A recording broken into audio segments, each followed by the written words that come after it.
जब 5505 वर्ष कलयुग बीत जाएगा तब यह बात मेरी साची होगी धर्मदास, तब तक तो यह ना जच्चा किसी के। अब देखो फिर कहते हैं धर्मदास मेरी लाख दुहाई, ये मूल ज्ञान है, भूल नहीं। मूल ज्ञान कहीं बाहर ना जाई, पवित्र ज्ञान तुम जग में भाखो, मूल ज्ञान तुम गुप्ती रखो, गोई रखो। मूल ज्ञान बाहर जो पढ़ी, ये बिचली पीढ़ी हंस नी तरही। 33 अरब ज्ञान हम भाख्या, मूल ज्ञान गुप्त ही रख्या, गोई रख्या। और मूल ज्ञान तुम तब तक छुपाई, जब लग 12 पंथ मिटाई। ओए परमात्मा ने कहा धर्मदास मेरी लाख दुआई, इस सतनाम और सारनाम नहीं बस सार्वजनिक ना करिए, न बीचली पीढ़ी मेरे हंस नहीं तरेंगे। काल के दूता जो नाम होता, अधिकारी ये है नहीं। और ये दास कैसे अंतर दिखाता परमात्मा के बच्चों को कि ये नकली ये असली है। तो परमात्मा ने कहा था धर्मदास मेरी लाख दुआई, ये सार नाम की तो बताइए ना तुम जाप करो। ऐसे ही सभी महापुरुषों को जिनको सतलोक ले गए छोड़ा, सबको ऐसे ही कहा था। आदरणीय नानक साहिब जी को, आदरणीय गरीबदास साहिब जी को, आदरणीय मुल्कदास साहिब जी को, आदरणीय दादू साहिब जी को, आदरणीय गीसादास साहिब जी को। किसी भी पंथ में, गीसादास पंथ में, गरीबदास पंथ में, कबीर पंथ में, ये सतनाम नहीं है 2 अक्षर का। ये अन्ना नानक साहिब के पंथ में अब इस दास को भेजा परमात्मा ने। अब उन महापुरुषों को गवाह बनाकर आपको प्रत्यक्ष कर दूंगा कि कबीर इज गॉड।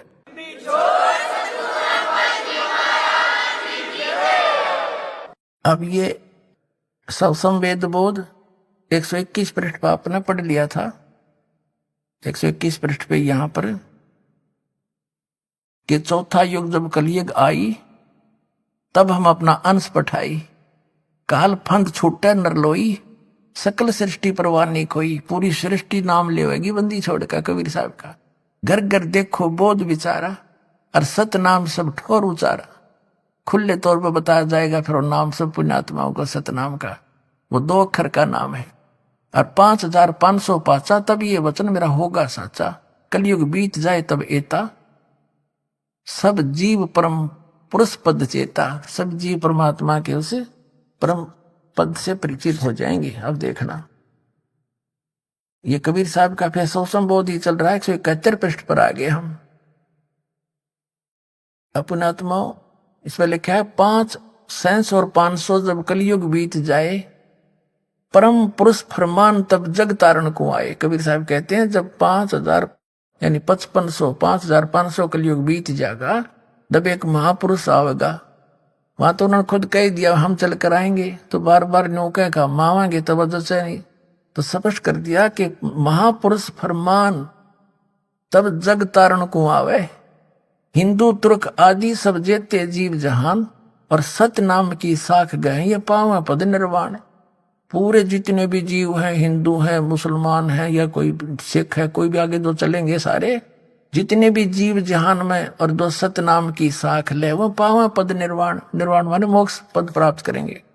यथा श्रीतगण आप ही मिले संधु में धाये, सत सुकृत के मध्य तिमी सभी पंथ समावे। कहते हैं जैसे सिंधु में, समुद्र में ये दरियाएं, जैसे गंगा जमुना सरस्वती सारी कहते हैं अपने आप धाये कर दौड़ कर उसमें जाकर मिलकर एक रस हो जाती हैं। ऐसे सारे पंथ एक दिन इस सच्चाई को समझ के उस मेरे वाले दास के द्वारा चलाए गए उस पंथ में, कहते उसके द्वारा चलाए गए पंथ में ऐसे भाग भाग का होंगे जैसे समुद्र में दरिया सपीट तो जाकर मिल जाया करती हैं, निर्बाध होकर के आ जाते हैं। तो ऐसे सब एक हो जाएंगे सारे पंथ। देखिए यथा सरित गण आप ही मिले सिंधु में धाये, और सत सुकृत के मध्य तिमी उस सच्चे पंथ के मध्य ये सभी पंथ ऐसे समावे। जब लग पूर्ण होए नी ठीके को तिथि वार, कपट चातरी तब लो ये सब संवेद निर्धार। कबीर साहब कहते हैं मैंने समय दर दिया यो 5505, जब तक यो ठीक का समय नहीं आवेगा, ठीक माने निर्धारित समय, तब तक जब मेरा सब संवेद का ये वचन निराधार दिखाई देगा। ये उस दिन सच्चा हो जाएगा जब वो दिन आ गया, पुण्यात्मा आ गया वो ठीक का दिन।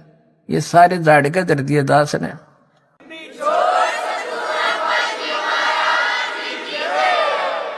जब लग पूर्ण होए नहीं ठीके को तिथिवार, ठीक का यानी निर्धारित समय का, तब तक कपट चातरी तब लो, तब तक ये लोग कपट और छल कपट कर रहे हैं बेचारे। और मेरा 100 संवेद निर्धार, ये 100 संवेद में जो ज्ञान लिखा जा रहा है तेरे द्वारा, मैं बोल रहा हूं, ये तब तक तो निराधार दिखाई देंगे। मेरे वचन वैसे कह रखा, अब कब आओगा वो दिन। और एक अनेक हो गए, एक से अनेक बना दिए काल ने, नर नर पंथ बना दिए, मजहब बना दिए।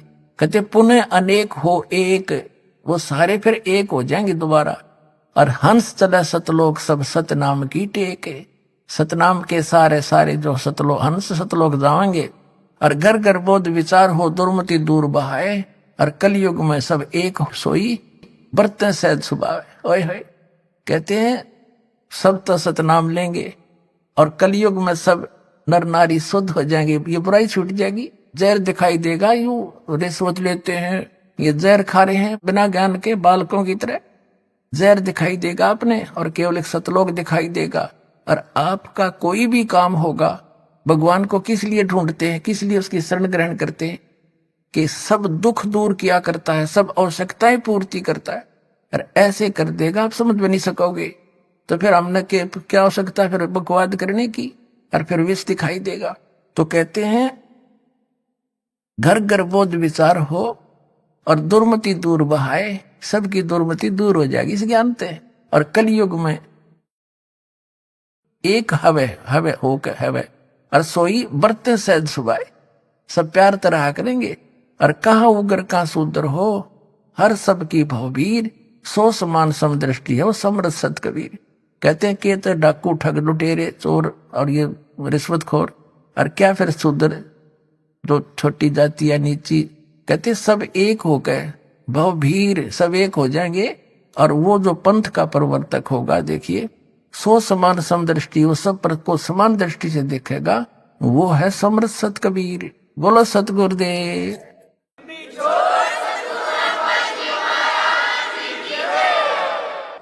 पुण्यात्माओं, जैसे दास ने सत्संग आज प्रारंभ किया था कि ये जितने पुण्यात्मा संत महंत हैं, ये पुण्यकर्मी प्राणी हैं।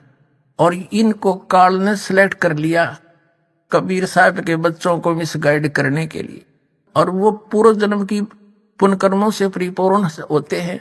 और लास्ट में उनका आगे चार्जर ठीक नहीं होता, पिछली बैटरी जब तक चले चले पुण्य, और फिर आगे इनकी भक्ति ठीक नहीं होती, फिर स्वयं दुर्गति को प्राप्त होकर मर जाते हैं। उनमें से एक राधा स्वामी पंथ से निकला हुआ पंथ जय गुरुदेव पंथ है। और उसके प्रवर्तक श्री तुलसीदास जी माने जाते हैं।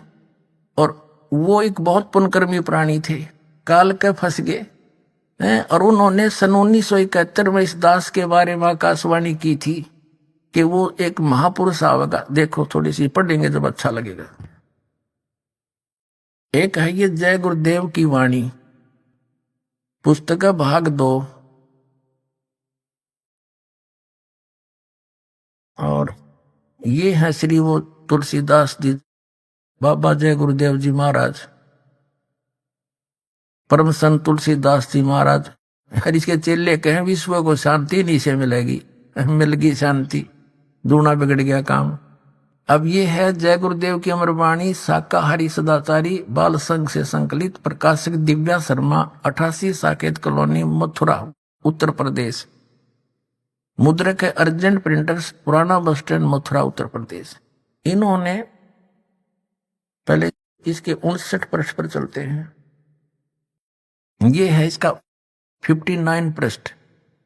इसने 28 अगस्त 1971 में एक आकाशवाणी करी तुलसीदास जी ने, जय गुरुदेव पंथ के प्रवर्तक ने। महापुरुष का जन्म भारतवर्ष के एक छोटे से गांव में हो चुका है 1971 को। और वह व्यक्ति मानव इतिहास का सबसे महत्वपूर्ण व्यक्ति बनेगा। उसे जनता का इतना बड़ा समर्थन प्राप्त होगा कि आज तक किसी को नहीं मिला है। वह महापुरुष नए सिरे से विधान को बनाएगा और वह विश्व के संपूर्ण देशों पर लागू होगा। उसका एक झंडा होगा, उसकी एक भाषा होगी। 28 अगस्त 1971 को इसने ये प्रवचन कर दिए।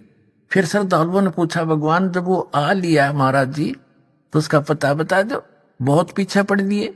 इन्होंने देखिएगा इसके 50 पृष्ठ पे लिखा है, शाकाहारी पत्रिका 7 सितंबर 1971 को, इसने फिर भविष्यवाणी बोली, देखना, वह अवतार जिसके विषय में 28 अगस्त 1971 को इसने वाणी की थी, वह अवतार जिसकी लोग प्रतीक्षा कर रहे हैं, वह 20 वर्ष का हो चुका है। इस दास का जन्म 8 सितंबर 1951 को हुआ और 7 सितंबर 1971 को यह दास पूरा 20 वर्ष का होकर 8 सितंबर को 2021वें वर्ष में लग गया था। ये 7 सितंबर 1971 को ये दास 20 वर्ष का हो चुका था।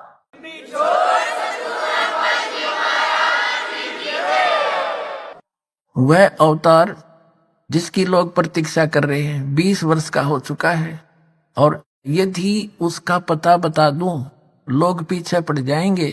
अभी ऊपर से आदेश बताने के लिए नहीं हो रहा है, मैं समय का इंतजार कर रहा हूं और सभी महात्माओं ने समय का इंतजार किया है। समय आते ही सबको सब कुछ मालूम हो जाएगा। अपने आत्माओं,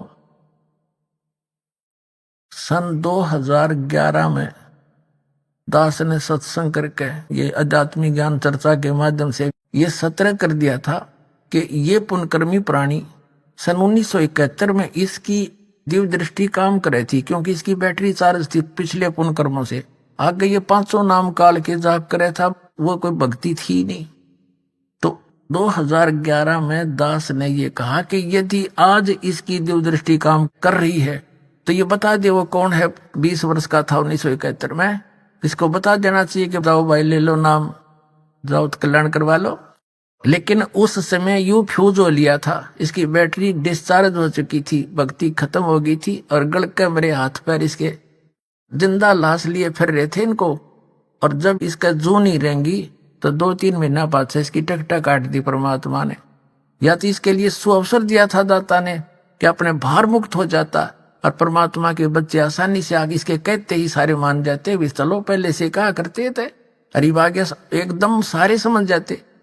लेकिन इसने उस बात पर असर नहीं किया, इसलिए यो कुछ ही दिनों के बाद काल ले गया, इसने उठा कर छोड़ दिया दाता ने ना। 116 वर्ष जिया यो, इसलिए रखा हुआ था कि इस युग कह दे एक बार अपने मुख से, जाओ भाई वो आ रहा है जिसके बारे में 1971 में कहा था। तो ये भी क्रेडिट यो नहीं ले सका। तो पुण्यात्माओं, एक नस्त्रेदमस की आप भविष्यवाणी पढ़कर देखना इस दास के लिए। इस काल के लोक में कबीर साहब कहते हैं, हमने अपनी महिमा आप पे बखानी, हमारे बारे में कोई दूसरा बतानिया नहीं कोई भी। आप पे आरती, आप पे साजे, आप पे किंगर, आप पे बाजे, आप पे ताल झां जनकारा, आप नचाफ देखनार, कह कबीर ऐसी आरती गाऊं, आप मध्य आप पे समाऊं। तो हमने आप पे बतानी पड़े ये सारी कहानी। अब जैसे इन भविष्य वक्ताओं का तो काम इतना है, जैसे कोई खगोल भगोल का ज्ञाता और ये बता दे कि अभी परसों 6:35 पर सूर्य उदय होगा, और वो ना बताते तो भी होना था, क्योंकि तो परमात्मा का विधान है। तो इन्होंने बता दिया, अच्छी बात है कि वो ऐसे ऐसे है ना। तो परमात्मा ने जब पहले कह रखा कि जब सन 1398 भगवान आए थे तो 120 वर्ष रहे थे, 1518 में गए थे। उसी समय कह दिया था कि ऐसे ऐसे होगा, उसका वचन था, जिसके वचन से सब ब्रह्मांड घूम रहे। उन्हीं के वचन से आज पूरे विश्व में ये शांति फैलेगी, सारा संसार भगवान की भक्ति करेगा, घर घर में शांति होगी और सबके काम इतने सुख होंगे आप सोच भी नहीं सकते। तो उस परमात्मा का विधान था, ये ना बताते तो भी यो दिन तय आना ही था। बोलो सतगुरुदेव।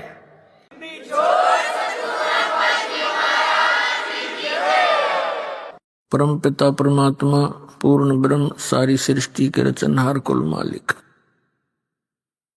कबीर परमेश्वर जी की असीम रजा से आप सभी पुण्यात्माएं सत्संग सुनने के लिए उपस्थित हुए। प्रथम तो मनुष्य जीवन मिलना दुर्लभ है। असंख्य जन्मों के ये कष्ट उठाकर पशु पक्षियों की योनियों को भोग कर हम एक मानव शरीर प्राप्त करते हैं। मानव शरीर प्राप्त होने पर सतगुरु का मिलना उससे भी दुर्लभ। तो पुण्यात्माओं, आप कितने शुभ कर्मों से युक्त हैं, आप कितनी अच्छी आत्मा हैं। आप जी को ये दोनों ही दुर्लभ वस्तु सुलभ हुई। आप कोई आम आत्मा नहीं है, आप विशेष पुण्यकर्मी प्राणियों में से हैं। लखबर सूरा जूझ ही लखबर सावत दे, और लखबर यति जहान में तब सतगुरु शरणा ले। बहुत बहुत जन्मों तक आप परोपकारी प्राणी रहे हो, ऐसे शुभ कर्मी प्राणी आप रहे हो, कभी किसी का बुरा किया नहीं, परमार्थ में ही बहुत से जन्म आपने व्यतीत किए। लखबर सूरा जूझ ही लखबर सावत दे, लखबर यति जहान में तब सतगुरु शरणा ले। और आप जी को परमात्मा कभी ना कभी किसी ना किसी युग में अवश्य मिले हैं, और जब परमात्मा मिलते हैं वो अपनी प्यारी आत्माओं को भक्ति से जोड़ देते। जैसे 600 वर्ष पहले वो परमेश्वर परम अक्षर ब्रह्म सत्य पुरुष, जिसे संत भाषा में परम पुरुष भी कहते हैं, सत्य पुरुष भी कहते हैं, उनका वास्तविक नाम है कबीर साहब, कबीर देव, कबीर परमेश्वर। अमर पुरुष, परम अक्षर पुरुष, सत्य पुरुष, ये उनके उपमा के नाम हैं। सत्य पुरुष माने अविनाशी भगवान, परम पुरुष माने श्रेष्ठ पुरुष, उत्तम पुरुष, और परम अक्षर ब्रह्म, परम अक्षर पुरुष यानी सबसे श्रेष्ठ, सबसे वास्तव में अविनाशी परमात्मा। तो यहां वो परमात्मा 600 वर्ष पहले भारत की वर्ष की इस पवित्र भूमि पर, वैसे तो परमात्मा के लिए कोई बाधा नहीं है, कोई सीमा नहीं है, क्योंकि परमात्मा कहते हैं बलक और विलायत तक हम ही धारे भेख। बलक बुखारे में भी हम गए, विलायत में यानी इंग्लैंड के अंदर भी, कहते यहाँ वहां पूरी पृथ्वी पर हम अपने बच्चों को संभालने के लिए जाते हैं। तो इस प्रकार इस भारत की उस पवित्र भूमि पर परमात्मा ने अपने पवित्र चरण रखे, सतलोक से आकर एक कमल के फूल पर विराजमान हुए, एक शिशु रूप धारण करके। फिर उनको नीरूनी मां नाम के एक दंपत्ति जुलाहा उठा ले गए। जुलाहे के घर उनकी परवरिश की लीला होने के कारण और बड़ा होकर के परमात्मा जुलाहे का कार्य करते थे, इसलिए वो धानक जुलाहा, कबीर जुलाहा नाम से प्रसिद्ध हुए। लेकिन वो परमात्मा है। फिर छोटी आयु में ही वो जो उद्देश्य लेकर आते हैं वो अपना कार्य शुरू कर देते हैं। उनका जन्म नहीं हुआ, कबीर जी सहशरीर आए थे, सहशरीर चले गए। तो पुण्यात्माओं, आप कभी ना कभी उस परमेश्वर की शरण में रहे हो, इस युग में भी रहे हो। जो शीघ्र आ रहे हैं ये इस युग के ही संबंधित प्राणी हैं, क्योंकि एक ही घर में, एक ही परिवार में 5 सदस्य हैं। 2 दीक्षित हो जाते हैं, 3 विरोध करते रहते। तो जो परमात्मा के पिछले संस्कारी हंस हैं वो तुरंत आ जाते हैं, और शेष विरोध कर रहे होते हैं वो भी कुछ दिनों में। परमात्मा दयालु हैं। जिस घर में भगवान की वाणी शुरू होगी, भगत मंत्र जाप करते हैं, तो उनके अंदर भी उसका असर होगा, और धीरे धीरे फिर वो एक दिन उनके ऊपर जो पाप कर्मों का दबाव है वो हट जाएगा। उनकी आत्मा में फिर कुछ चेतना आएगी, तो वो भी दीक्षित हो जाएगी। वो थोड़ा देर से आएंगे, आना पड़ेगा। अब इसका कारण क्या है? कि जैसे कोयल क्या करती है, कोयल मादा पक्षी जो है अपना अलग घोंसला बनाकर अंडे उत्पन्न नहीं करती, क्योंकि उसके अंडों को काग खा जाते, छोड़ते नहीं। वो थोड़ी सी बुद्धिमता से काम लेती है। किसी मादा कौवी ने अंडे दे रखे हो घोंसले में, तो मादा कोयल भी जब वो कौवी कहीं चुग्गा चरने के लिए अपना आहार के लिए बाहर गई होती है, पीछे से उसके घोंसले में अपने अंडे उत्पन्न कर देती है। जब वो कौवी वापस आती है तो देखती है कि 2 अंडे थे, 4 कैसे हो गए। वो ये पहचान नहीं पाती कि मेरा अंडा कौन सा है, इसलिए वो चारों को ही सेवन करती है, चारों को ही परवरिश देती है, और फिर वो अंडों से बच्चे जब निकल जाते हैं उनकी शक्ल भी एक जैसी ही होती, और कौवी का उन चारों के अंदर वैसा ही मोह बना रहता है। मादा कोयल दूर से बैठकर देखती रहती है। जब वो बच्चे उड़ने योग्य हो जाते हैं, कुछ दूर तक उड़कर वापस घोंसले में आते हैं, तो थोड़ी सी दूरी पर वृक्ष पर बैठकर कोयल वहां अपनी बोली बोलती है, कुहू कुहू की आवाज लगाती है। जो कोयल वाले बच्चे होते हैं वो अपनी माँ की वाणी को सुनकर, आवाज को सुनकर ऐसे चौकन्ने होते हैं, और कौवे वाले वो वैसे ही अपना मस्त रहते हैं, उनका उसकी वाणी का कोई असर नहीं होता। और कोयल बोलती है तो वो कोयल वाले बच्चे उड़कर उस आवाज को पहचान कर आकर्षित होकर उस आवाज की तरफ चल पड़ते हैं। वो कोयल भी उड़कर चल पड़ती है और कुहू कुहू करती जाती है। वो बच्चे भी उस आवाज के साथ साथ वो बहुत दूर निकाल ले जाती है।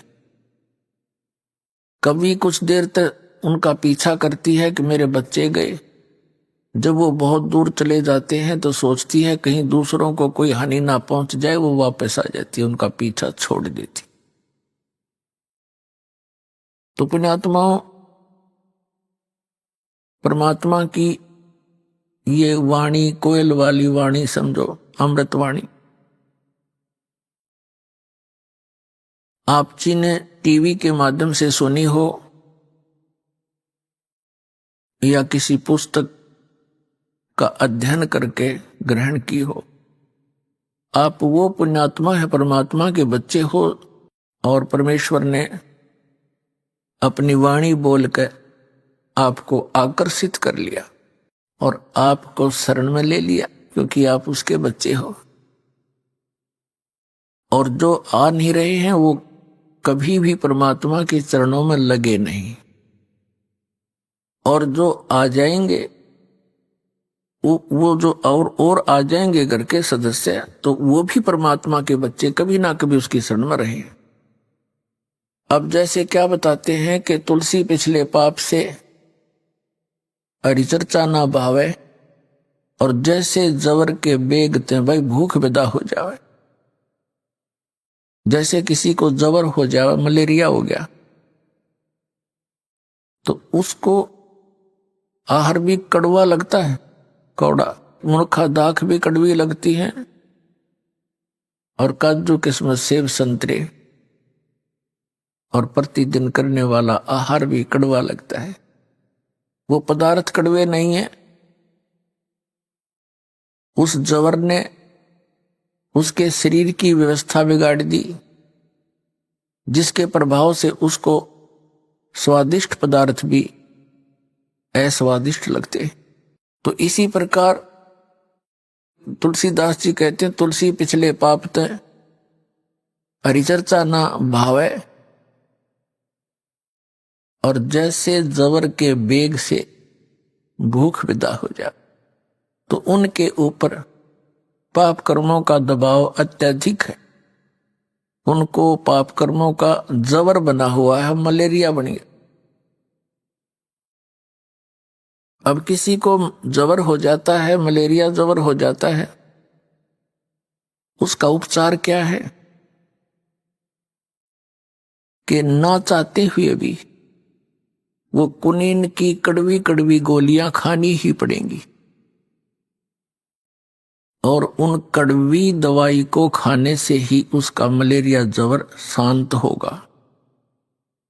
और जितना नॉर्मल होता चला जाएगा उतनी ही भूख उभरती चली आएगी, और जब जबर समाप्त हो जाएगा, वही व्यक्ति जो पहले एक ग्रास भी मुख की तरफ नहीं कर सकता था, अब वो लुखी सुखी 3-3 4-4 रोटियां खाने लग जाता है। इसी प्रकार जिन व्यक्तियों के बहन भाइयों के पाप कर्म अत्यधिक है, उनको परमात्मा की चर्चा अच्छी नहीं लगती। कबीर साहब कहते हैं, कबीर पिछले पाप से हरि चर्चा ना सुआवे, के ऊंगे के उठ चले ना और बात चला। कहते हैं जिनके पाप कर्म घने हैं, जिनके पाप कर्म ज्यादा हैं, जिसके कारण उनकी आत्मा पर अंतःकरण में एक ऐसी व्यवस्था बन गई, उनको परमात्मा की जो अमृत कथा वो भी अच्छी नहीं लगती, वो भी नहीं सुहाती। तो उसका इलाज क्या है? जैसे आप किसी अपने मित्र को, भाई को, बहन को, बहनें अपनी सहेलियों को, माता या किसी अन्य रिश्तेदार को समझाने की चेष्टा करते हैं, तो जिनके पाप अधिक है वो 2 मिनट के बाद कहते तो छोड़ इस बात ने, और बात बतला। और इस परमात्मा की चर्चा ने छोड़ कहते सारी रात चुगली करें जाओ किसी की, नो प्रॉब्लम। लेकिन भगवान की चर्चा उन्हें अच्छी ना लगती। अच्छी क्यों नहीं लगती? क्योंकि उनके पाप कर्मों का दुष्प्रभाव बढ़ रहा है। उसका इलाज क्या है? ये कुनीन खानी पड़ेगी, कड़वी, ना चाहते हुए भी खानी पड़ेगी, और तब भी बात बनेगी। तो उसका परमात्मा ने बहुत दया बख्शी है। जैसे एक परिवार में 5 सदस्यों में से 2 ने नाम ले लिया, 3 नहीं लेते, कोई बात नहीं।